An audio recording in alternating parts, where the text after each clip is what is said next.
It was rainy, cloudy, and getting dark outside. Honestly, I kept thinking, am I going to be kidnapped? So let's talk about my experience being on a cable television show. First, I want to say thank you so much to all 500 of you for subscribing to my YouTube channel. This means so much to me, and this is just the beginning. So I was on the cable television show called Fatal Attraction, and that is a true crime television show that I'm sure y'all are pretty familiar with. So that comes on TV1, for example. There are other channels such as MSNBC or Investigation Discovery where they have true crime television shows. And today I want to talk about my experience actually being on the show. So I'm just going to fast forward just a little bit. So I get notification that I'm on the television show, and the first thing that goes in my mind is this legit? So I'm over here just like contemplating like, okay, should I actually go ahead and do this or not? So next thing you know, I get emails saying basically like, is this something you want to do? If you don't want to do it, then we need to go ahead and find somebody else like ASAP. So I'm over here like, okay, well, I guess I'll just go ahead and just take the chance. So I go ahead and confirm that like, hey, this is what I want to do. Next thing you know, I get another flood of emails, and it's for, of course, confirmation, but then also on top of that, there's all these contracts, hotel information, and I am just like bombarded with stuff, and I'm like, okay, I need to figure out what all this is. But when I say there was so much paperwork, and luckily, like for me, I love law and just learning everything that I can about it. So I was able to read the contracts and everything, and just I wanted to make sure that everything I was doing was legit, because if not, that could be a whole other problem. Because I mean, it's a television show, you know, this is a big production. This isn't some little random person. Like, this is the real thing, and I had to make sure all of my P's and Q's were in check. But, and that's just kind of just the nerd coming out of me right now. But anyway, there was a lot of information I had to read and go over, and I also had to make sure that I was available within this like specific week. So basically it was the next week. Like once I got confirmation, I had to be available that next week. And for those who are familiar with the industry, acting or modeling, you do have to be available for certain pockets or certain windows. So that can be a couple of days or even up to a couple of weeks. And a production company will usually tell you, but you just have to have like that open availability. So for me, I just had to be open and available for these a couple of days. And so like immediately once I found out, I did tell my family like, hey, look, I am not going to be available. I don't know exactly when I'm going to be leaving or like when I'm supposed to record. But I'm just, you know, I gotta go like whenever I'm supposed to, whenever they tell me I gotta go, I gotta go. So next thing you know, I still didn't get confirmation that like what days I'm supposed to be recording, or like when, like what exactly, like the exact day. So I'm waiting for, I don't even know, like, because there's so many people who are like involved with the production. I don't know, was it the like creative director or the producer or whomever, anyway. So like I'm just coordinating with whoever at this point, and I'm just waiting. I'm saying like to myself like, hey, like, you know, when am I supposed to be available? Like what day am I supposed to record? Like what day should I like be headed over there? So I like hadn't even packed my bag or anything, and I hadn't even received my script yet either. So that was the other thing that was freaking me out a little bit. But then finally, I did receive my script. That was one of the last things I received. So I just had to memorize that. But truth be told, when I got the script, I was so confused. I have never seen anything like it. So I actually have experience in theater, and that's because I did it in school. Like I was required to take these classes. So I was like more familiar with that. But film script versus theater scripting is a little bit different. I would definitely say just overall theater and film are very different. So that's like definitely a learning curve that I had to learn very, very, very quickly. So like I was just very confused. So I was memorizing other people's lines and also my lines, and I'm like, wait, is this even like, am I reading this right? Eventually I did figure it out. Like I found out which one was my line, but there was just so much stuff on the script. I'm was like, what the heck is this? But getting figured out, and I was practicing. If y'all saw, I actually have a clip in my shorts or even on my Instagram at World of Deja. And you can see my, like what I did or like what I said. And I actually ended up having one line, and I didn't even realize that until, again, like really kind of last minute. But I was totally cool with that. And like I memorized the heck out of that line, and like I made sure like I was amazing in that one line that I had. So finally I did get confirmation of the day that I was supposed to actually record, and it was 2 days before actual filming.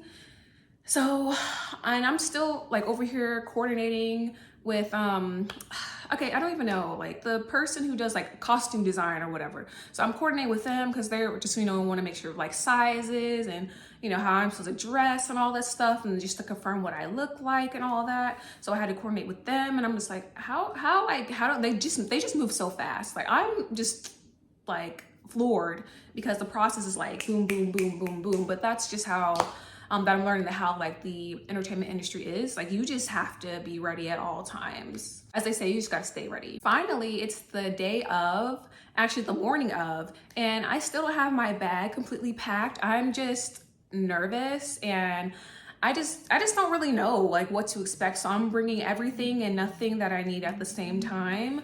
But time was honestly of the essence.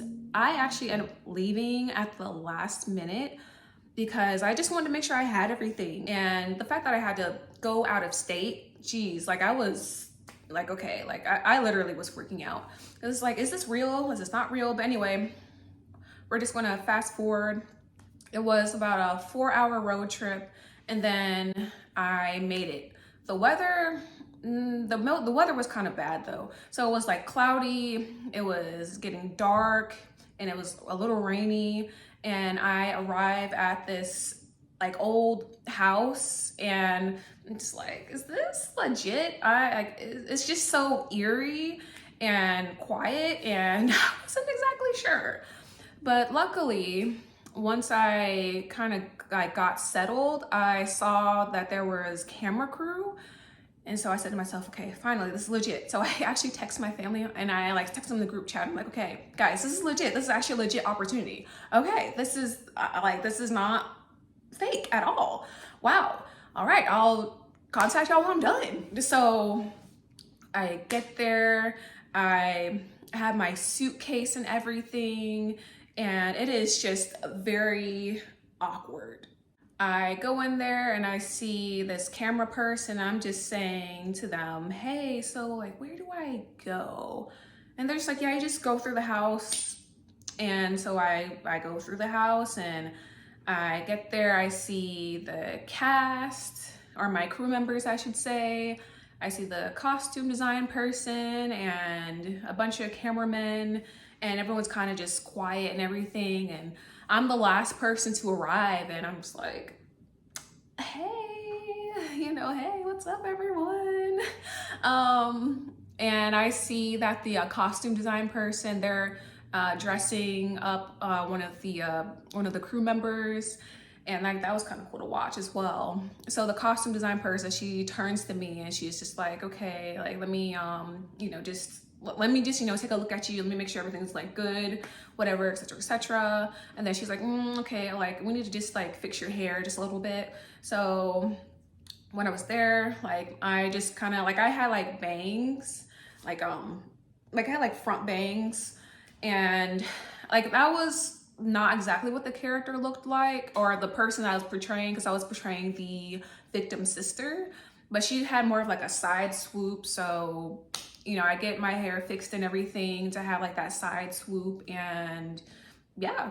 And once I'm dressed and ready, my hair is done, and the costume design person, they approved of what I looked like, I kind of just stood there. And I kind of like looked at the crew for a little bit. I'm just like, like what do I say? Like this is like so new to me. Like I was very like, again, I was very nervous. And you know, I did introduce myself pretty early on, and to find out like they all had so much experience. I'm like, wow, like y'all are absolutely amazing. And there was even one lady, she had already done the show multiple times. So I'm looking at her like, wow, you're so cool.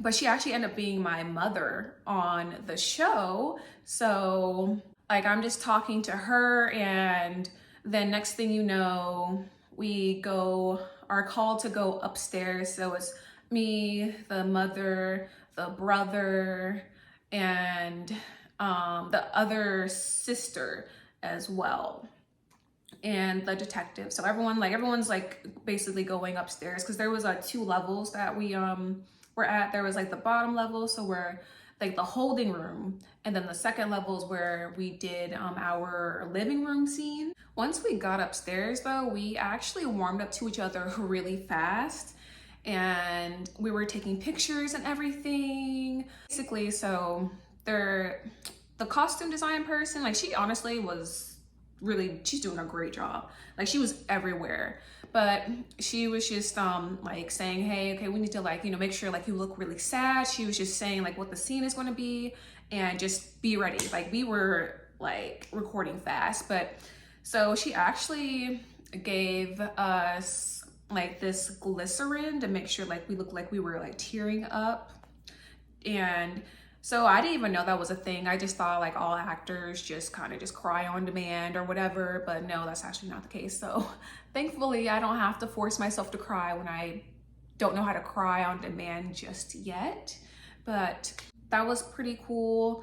And like the glycerin was just dropping on my, like down my face, and honestly it didn't taste the best, but yeah, like it looked very realistic. It looked like tears. But afterwards, so I would say overall, at least it felt like it took about 30 minutes for us to actually, 30 minutes to an hour to actually do our scene.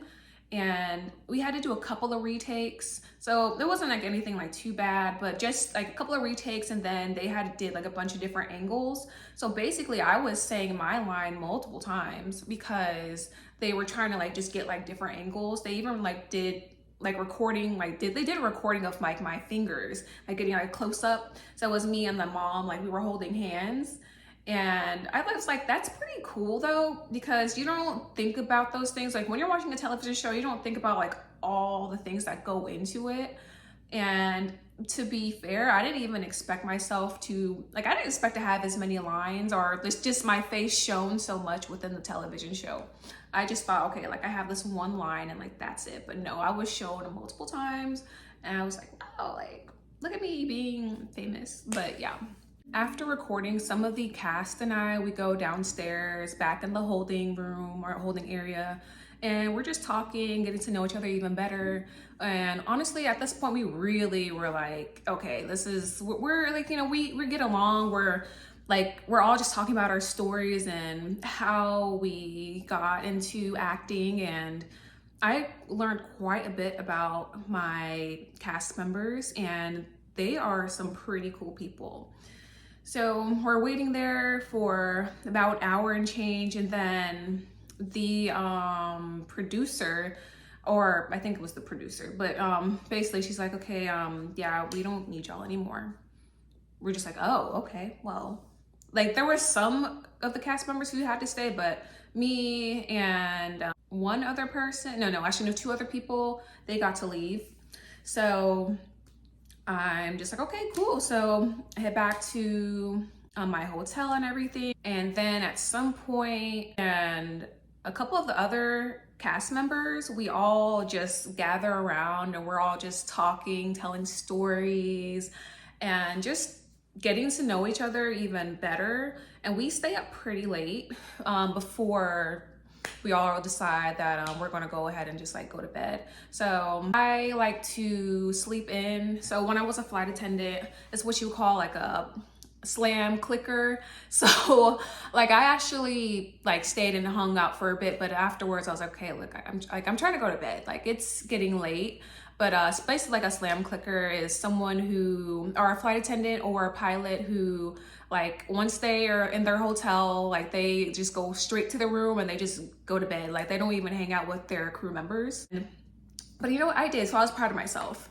But I got to know them, and even to this day, you know, I see them on social media and I see they're doing big things, which I'm so proud of them for. So if y'all are actually watching this, I love y'all. After that, the next morning, I basically went home. But yeah, that's really like what sums up the story of my experience being on a television show. And I know this is one opportunity out of so many that are going to happen.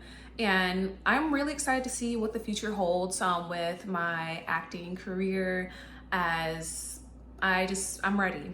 I'm definitely ready for what's out there. But thank you so much for watching, and I will see y'all in the next one.